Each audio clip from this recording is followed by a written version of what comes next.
Through Chapter 5, Gabby's Point of View. Before I deal with Mad Jack on Monday, my dad glances over at me and asks me, "You ready to tell us what the problem was with Jack?" While we were all eating lunch at the dining room table, I told my parents all the truth. Yes, I'm not going to be dating Jack anymore. He is not my mate. He has known it the whole time we were dating. He just wanted to trick me into sleeping with him. He doesn't care for me at all. He called me a lowly omega and that he deserved better than to have me for a mate. I caught him having sex with another girl when I went to take Towels out to the training gym. He just wanted to sleep with me a couple of times and then dump me. I feel so stupid for falling for it and thinking that he cared for me. He made it clear while they were getting dressed that he didn't love or care about me at all. "About that," my dad says, and looks over at my mum, who nods and then goes into their bedroom. My mother comes back with a small box with my name on it and sits back down at the table and gives me a gentle smile. "Gabby, we love you. You are the most precious thing in our lives. But we need to come clean with you. You will be 18 tomorrow, and you need to know something," my mum said, and then looked over at my dad. "Gabby, we're not your birth parents. We found you almost 16 years ago in the woods. You were alone and about 12 feet up in a tree in a basket that had ropes to secure your basket so it wouldn't fall. You had a very nice outfit on, and you had this blanket covering you. We didn't know why you were there in the tree, but I cut the basket from the ropes and climbed back down with you. We were greedy, baby. We had always wanted a child, but we had never been blessed with one. We felt that your actual parents either hadn't wanted you or didn't take good enough care of you, that you ended up in that tree.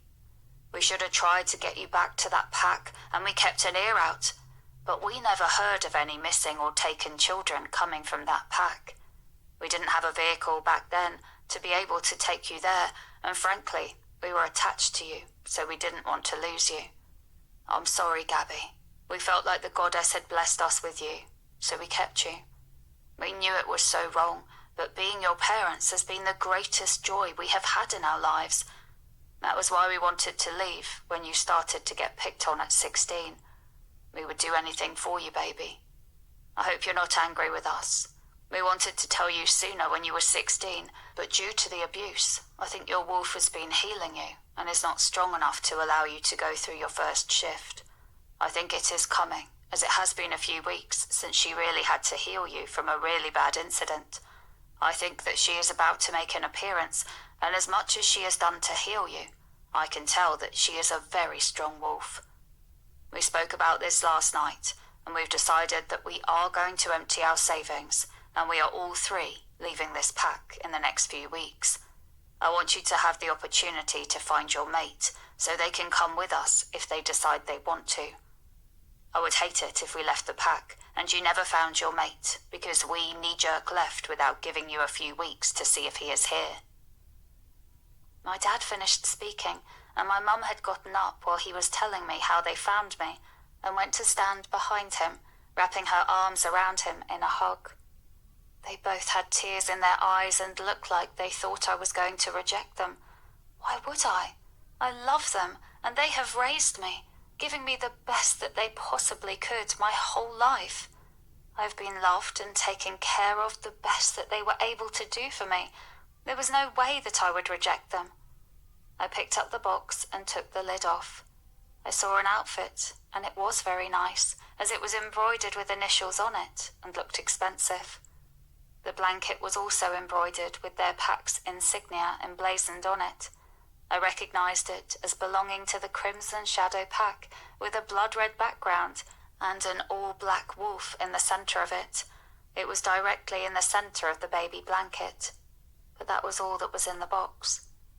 My parents were still silent, waiting for my reaction. I stood up and stood between them and hugged each of their necks tightly with one arm each as they cried in relief. "Why would I not want to be with you when you have given up everything to raise me? You had nothing, but found me and felt compelled to love me, raise me and feed me, and that took away from what you had to eat for each other.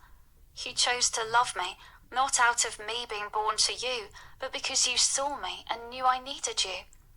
You picked me to raise up from a toddler, and I love you because you are my parents.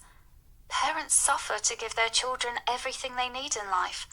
That is what you have done, and you are as much my parents as the ones who are my biological parents, maybe even more. They may not have even wanted me, as I don't know how I ended up in the forest like that.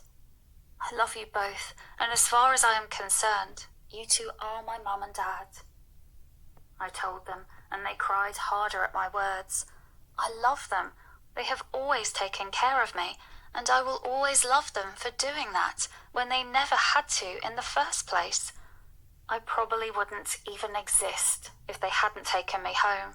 I could have been killed, fallen to the ground, trying to get out of the basket, sold off to goddess knows what.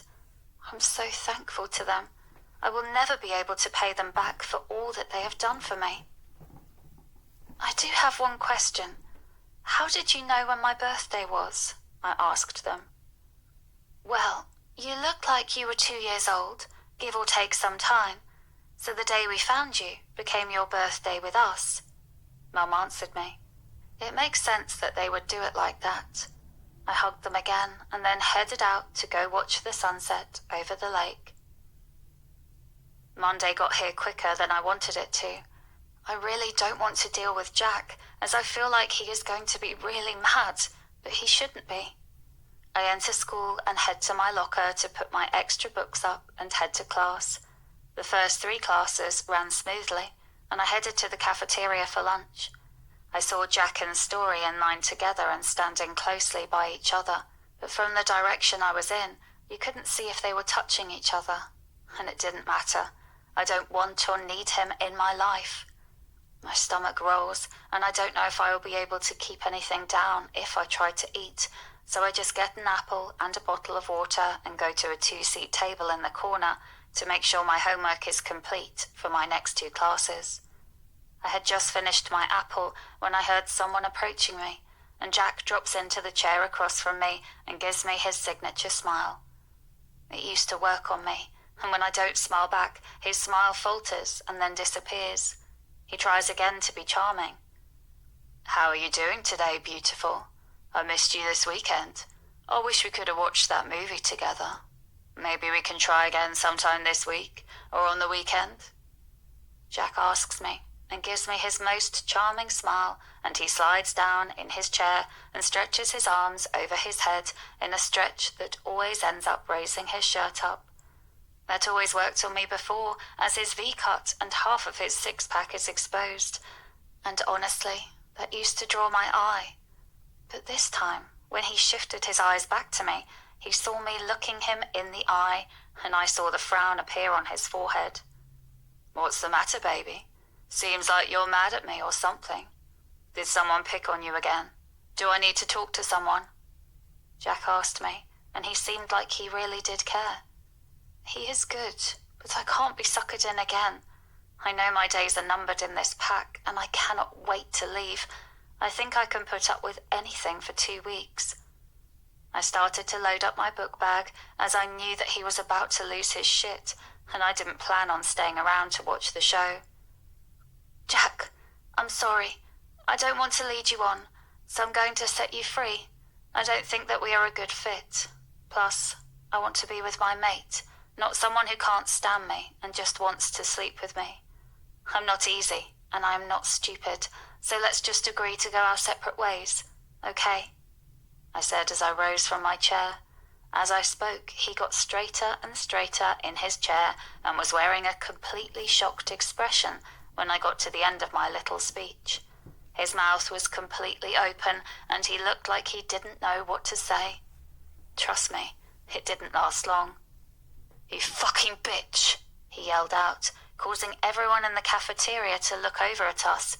How dare you try to break up with me? I'm so much better than you will ever be. You should be glad I even looked at you. You're a fucking low-class omega. You are absolutely worthless and would only get worse if your mate had value. I doubt that is going to happen to your ugly ass. For the record, I am letting you go. I didn't want to fuck you anyway. You are an ice queen, and you would probably suck at that too. Jack said to me, and then deliberately walked into me, knocking me to the side and causing me to drop my book bag onto the floor as he exited the cafeteria. Some people were laughing at me, some were looking after where he went laughing at him, but I saw Heather, Lisa, and Irene looking at me with smirks on their faces, and I knew that the pain was about to come around again. Whatever, I can live with it for 2 more weeks to see if my mate is here in the pack. I did it for 2 years, so it shouldn't be that hard. My birthday is Saturday, and I will give it a little while, but after 2 weeks, I am out.